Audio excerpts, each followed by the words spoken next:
Good morning students. हमारा जो आज का विषय है, आज का जो पार्ट है वो है द इंटरव्यू। स्टूडेंट्स, आप जानते होंगे इंटरव्यू क्या है। इंटरव्यू को हिंदी में हम साक्षात्कार कहते हैं। जब हम एक व्यक्ति से उसके व्यक्तिगत जीवन से जुड़े हुए या व्यावसायिक जीवन से जुड़े हुए या साहित्यिक जीवन से जुड़े हुए प्रश्न पूछते हैं और उनके उत्तर वो हमें देता है और हम उन प्रश्नों और उत्तरों को पब्लिक डोमेन में ले जाते हैं, तो ये एक विधा है जिसे हम इंटरव्यू कहते हैं। An interview is a conversation between two people.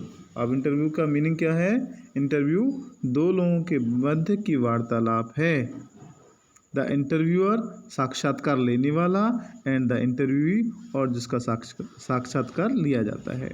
Where questions are asked by the interviewer, जहाँ पर साक्षात्कार लेने वाले के द्वारा प्रश्न पूछे जाते हैं to obtain information from the interview, यानी जिसका साक्षात्कार लिया जा रहा है उससे सूचना प्राप्त करने के लिए। अब बात करते हैं इसके राइटर की। राइटर का नाम है, इसके ऑथर का नाम है Nicholas Sylvester. Mister Nicholas Sylvester का जन्म 1959 में लंदन में हुआ था और उनकी जो शिक्षा हुई थी लांसिंग कॉलेज ससेक्स एक प्लेस है, वहाँ से हुई थी। पीटर हाउस, कैम्ब्रिज यूनिवर्सिटी, और उसने इतिहास का अध्ययन किया था। और जो मिस्टर क्रिस्टोफर सिल्वेस्टर ने जो बुक्स लिखी हैं उनमें Pimlico, companion to parliament, a literary anthology है, the Penguin book of interviews, an anthology from 1859 to the present day, यानी पेंगुइन बुक ऑफ इंटरव्यूज़ वह बुक है जिससे हमारा प्रस्तुत जो पार्ट है वो लिया गया है। जो मिस्टर क्रिस्टोफर सिल्वेस्टर हैं वो हिस्ट्री के स्टूडेंट थे, आप जान चुके हैं, और उन्होंने 1859 में इस बुक को लिखा था, जिस बुक का जिसे anthology of the Penguin book of interviews कहते हैं। और उसी में से प्रस्तुत पार्ट जो है उसका एक एक्सट्रैक्ट है, उसका एक अंश है जिसे लिया गया है और जिसे हम अध्ययन के तौर पर, एक विषय के तौर पर आज पढ़ रहे हैं। अब बात करते हैं इंटरव्यू की। इंटरव्यू क्या है?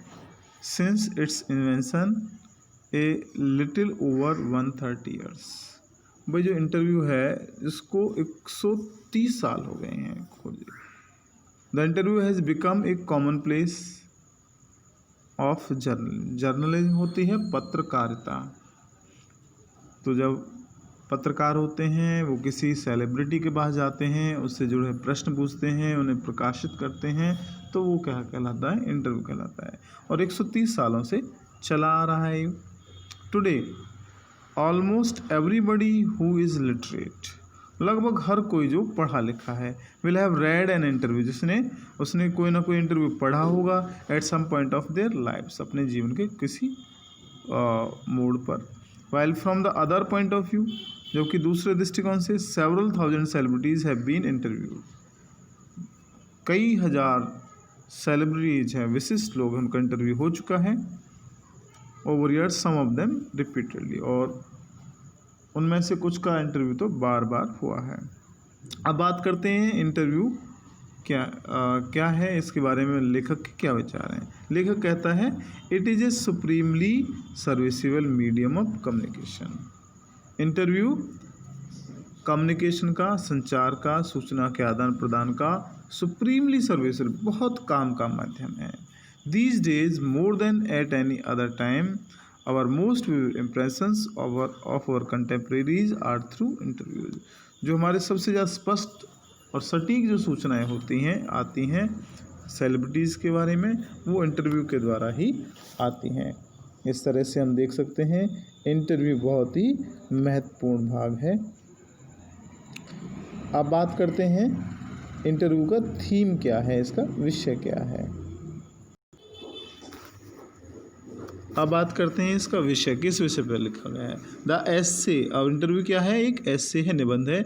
Is an extract from the introduction to the Penguin book of interviews. आप जान चुके हैं, पहले ही बात कर चुके हैं कि इंटरव्यू जो लेसन है, पार्ट है, वो लिया गया है पेंगुइन बुक ऑफ इंटरव्यूज, और है उसका इंट्रोडक्शन, उसकी भूमिका है।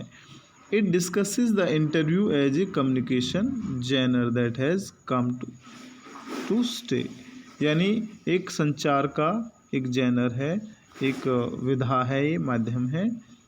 और इसका जो part 1 gives us two contrasting opinions about interview. Interview के विषय में दो विरोधाभासी विचार प्रस्तुत करता है। पहला, इसके दो भागों में है ये लेसन। पहला, देयर फंक्शंस, इंटरव्यू के फंक्शंस के बारे में, मेरिट्स, उस गुणों के बारे में, उनके मेथड, तरीकों के बारे में। It also tells us about the importance of interview as a medium of conversation. यह संचार के, सूचना के माध्यम के तौर पर इसके महत्व के बारे में भी हमें बताता है। और ये भी बताता है कि और मोस्ट विविड इम्प्रेशन, विविड होता है क्लियर, स्पष्ट जो इम्प्रेशन, छवि आती है हमारे कंटेम्परेरीज। कंटेम्परेरी कौन होता है, जो समकालीन होता है, जो हमारे समय में जीवित हैं, हमारे, जैसे कि सचिन तेंदुलकर हमारे सामने जीवित हैं, हम भी सामने जीवित हैं, तो ये हमारे कंटेम्परेरी हुए। जैसे नरेंद्र मोदी अभी जीवित हैं, तो हमारे वो कंटेम्परेरी, तो हमारे समकालीन लोगों के विषय में स्पष्ट जो छवि, स्पष्ट जो उनकी छवि, उनके विचार इंटरव्यू से आते हैं। Therefore an interviewer holds a position of power, इसलिए जो इंटरव्यूअर होता है, जो साक्षात्कार लेने वाला होता है, उसके पास शक्ति होती है। पार्ट, अब बात कर लेते हैं part 2। Part 2 is an extract from an interview of Umberto Eco, और पार्ट 2 है अम्बर्टो इको का एक इंटरव्यू लिया गया था मुकुंद पद्मनाभन द्वारा, उसका एक एक्सट्रैक्ट, उसका एक भाग है, अंश है। The interview shows the philosopher, academician and novelist. Interview दर्शाता है किसको, अम्बर्टो इको को। अम्बर्टो इको कौन है, वो एक फिलोसफर है, दार्शनिक हैं। अकेडमिशियन, वो एक अध्यापक हैं, और नॉवलिस्ट, और वो एक नॉवलिस्ट भी हैं, यानी नावल लिखने वाले भी हैं। नावल एक विधा है इंग्लिश में, उपन्यास कहते हैं हम उसे। हम बात करते हैं नेक्स्ट, अब समरी कर लेते हैं पार्ट 1 की। तो part 1, interview are commonplace these days. लेखक क्या कहता है कि भाई इंटरव्यू आजकल बहुत आम बात है। Those who look at interviews positively consider them a source of truth and art. जो लोग इंटरव्यू को देखते हैं, इंटरव्यू वो उसे मानते हैं सोर्स ऑफ ट्रुथ, सच्चाई का माध्यम मानते हैं, एंड आर्ट, और एक कला मानते हैं। Among the negative view of interviews is the opinion, और जो इंटरव्यूज के विषय में जो नकारात्मक दृष्टिकोण है, वो है ओपिनियन, है विचार है, that they are an unwanted, unprovoked and unnecessary intrusion and invasion into a man's private life। इसके खिलाफ लोग क्या सोचते हैं कि अनवांटेड, अनचाहा, अनप्रोवोक्ड यानी अनिच्छित, जिसे एंड अननेसेसरी, अनावश्यक, इंट्रूजन दखल अंदाजी है, इन्वेजन आक्रमण है एक व्यक्ति के व्यक्तिगत जीवन में, प्राइवेट लाइफ में। दे लीव पीपल वुंडेड, और ये इंटरव्यू है वो एक व्यक्ति को घायल कर देते हैं। अब घायल कैसे कर देते हैं, जो सेलिब्रिटीज़ हैं वो इंटरव्यू, बहुत सारे सेलिब्रिटीज़ इंटरव्यू नहीं देना चाहते। क्यों? क्योंकि एक व्यक्ति के बहुत सारे फेसेट होते हैं, पहलू होते हैं जीवन के। अब जब कोई व्यक्ति एक ऐसा प्रश्न पूछ लेता है जो नकारात्मक होता है, जिसका नकारात्मक ही आंसर होता है, तो जो लोग इंटरव्यू देखते हैं तो उस व्यक्ति की सारी अच्छाइयों को भूलकर उसके नकारात्मक व्यूज़, नकारात्मक दृष्टिकोण के हिसाब से उसे सोचते हैं, उसे जज करने लगते हैं। There are some who have even described interviews as an ordeal. कुछ लोग, कुछ राइटर्स, कुछ सेलिब्रिटीज़ ये ऐसे भी हैं जो कहते हैं कि जो इंटरव्यू है वो ओर्डिल, एक अग्नि परीक्षा है। Thumbprint on their wind pipe, वो ऐसा मान लीजिए जैसे कि उनके गले पर किसी ने अंगूठा रख दिया हो, थंबप्रिंट रख दिया हो, मतलब गला पकड़ लिया हो।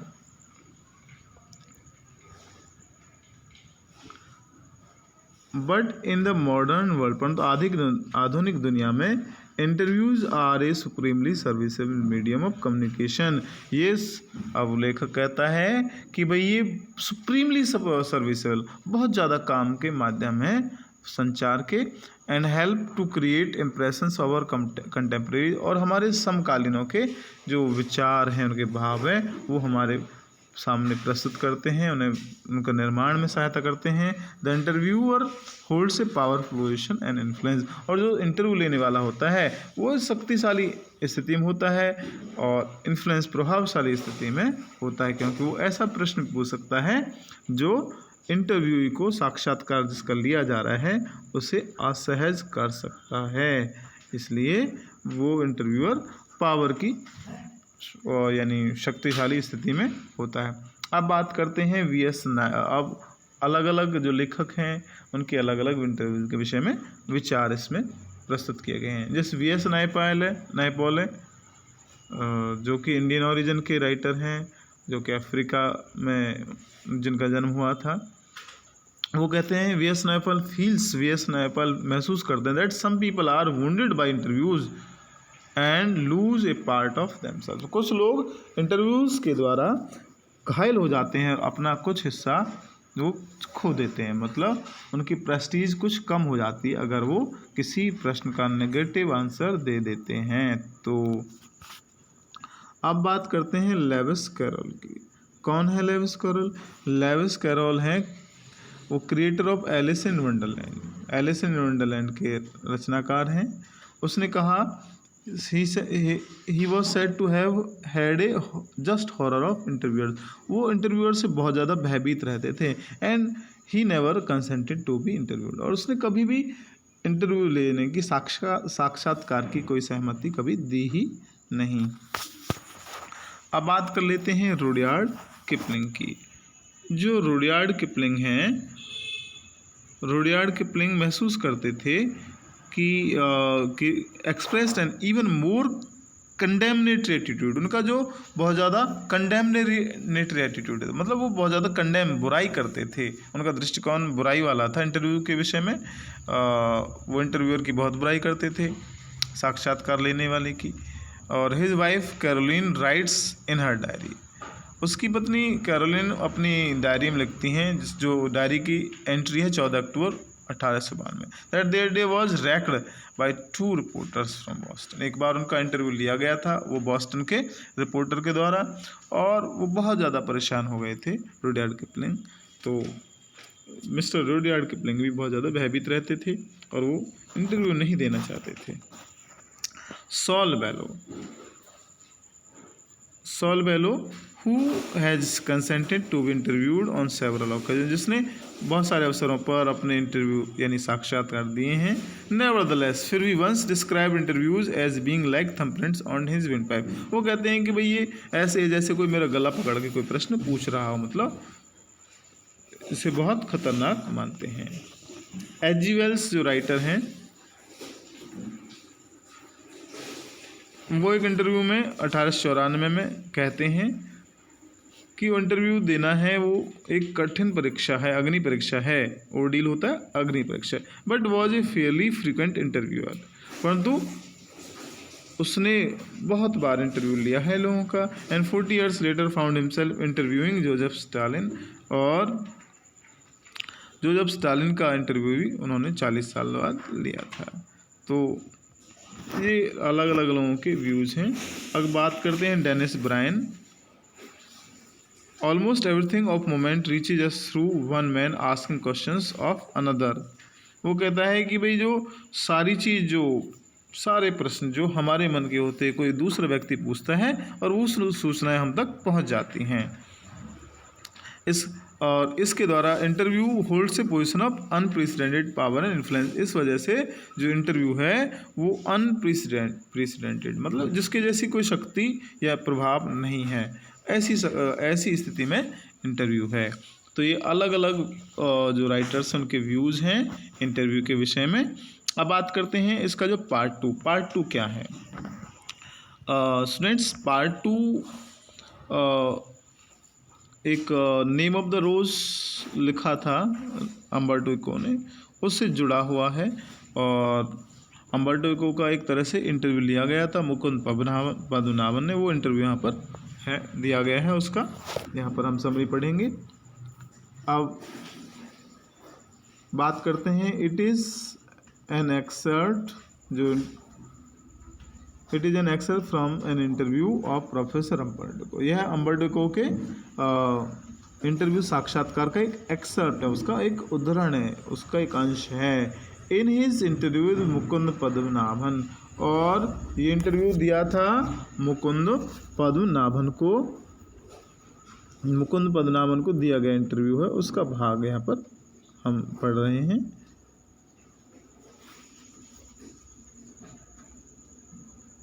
अम्बर्टो को talks about his interest, Umberto को अपनी रुचियों के बारे में, हिज स्टाइल अपने जो तरीका है उसके बारे में, और success of the name of the rose, जो नेम ऑफ द रोज उसका नावल है उसकी सफलता के बारे में बात करते हैं। He says that his chief interest are philosopher, वो कहता है कि उसकी मुख्य जो रुचि है वो दार्शनिक है, एंड एथिकल और नैतिक है, and these are also the dominant themes of his academic work and novels, और यह उसके नॉवेल्स यानी उपन्यास और जो उसके शैक्षिक कार्य हैं उसका एक डोमिनेंट थीम है, यानी महत्वपूर्ण प्रभावशाली विषय है।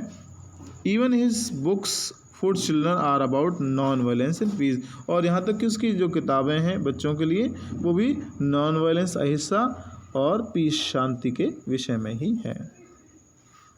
He says that there is a playful and personal quality in his works, वो कहता है कि उसके कार्यों में एक मनोरंजक और व्यक्तिगत जो गुण है, which is an adopted one, जो कि मैंने अडॉप्ट किया है, उसे अपनाया है। He discovered his style when he submitted his doctoral thesis, और इस स्टाइल को, इस तरीके को उसने तब खोजा था जब वो अपनी पीएचडी कर रहे थे। हिज थीसिस, उसका जो थीसिस थी, शोध था, स्टोरी ऑफ रिसर्च में उसने खोज कैसे की उसकी कहानी बताती है। स्टाइल्स उसके जो प्रयास हैं और उसकी जो गलतियां उसके बारे में भी बात होती है उसकी थीसिस में। He then developed on his taste of narration, तब उसे नरेशन की में रुचि हुई, यानी घटनाओं के व्याख्यान में, घटनाओं का विवरण की जो उसकी रुचि थी वो विकसित हुई। Hence his academic works are not dry and boring, इसलिए जो उसके जो अकादमिक वर्क है, शैक्षणिक कार्य हैं, वो ड्राई, शुष्क नहीं है और बोरिंग भी नहीं है। He elaborates how he utilises even the briefest gaps in between two different pieces of task that gives fallacious impressions to other people that he is doing so many things।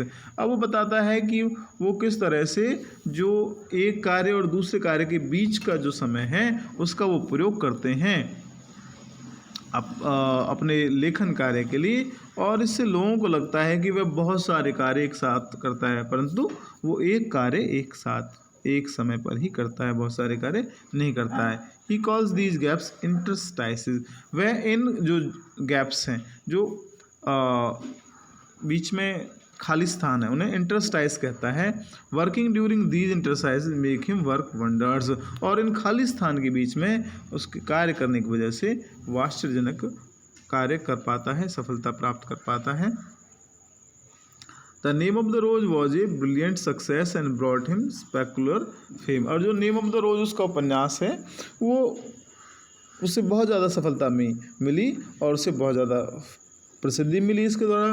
दो a murder mystery with a detective yarn, हालांकि ये कहानी किसकी है, murder, हत्या की, रहस्य की कहानी है और वो एक जासूस से जुड़ी हुई है। It is essentially a novel about culture and delves into metaphysics, है कल्चर, संस्कृति के विषय में नावल उपन्यास लिखा गया है। एडेल्स, और ये जो घूमता है नावल किसके विषय में, मेटाफिजिक्स के विषय में, थियोलॉजी के विषय में बात करता है, एंड मिडीवल हिस्ट्री के बारे में बात करता है।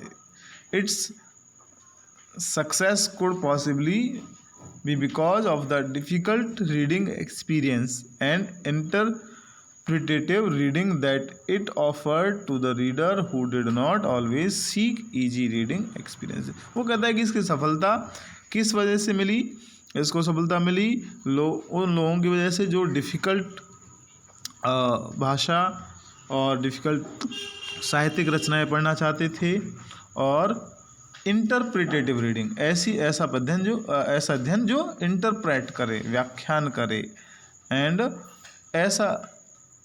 ऐसी रीडिंग, ऐसी बुक्स पढ़ने वाले लोगों की वजह से ही उसे ये सफलता मिली। अब इसमें बात कर लेते हैं, कुछ वर्ड आए थे, metaphysics, theology and medieval history. Metaphysics होता है जिसे हम हिंदी में कह सकते हैं तत्व मीमांसा। तत्व मीमांसा क्या होती है? जिसमें हम सत्य की बात करते हैं, सत्य के विषय में बात करते हैं, तो वो मेटाफिजिक्स कहलाता है। एंड थियोलॉजी उसे हम कहते हैं धर्मशास्त्र, और मिडिवल हिस्ट्री मध्यकालीन इतिहास। आज के लिए इस लेसन में इतना ही। Thank you all. Thank you for watching this video.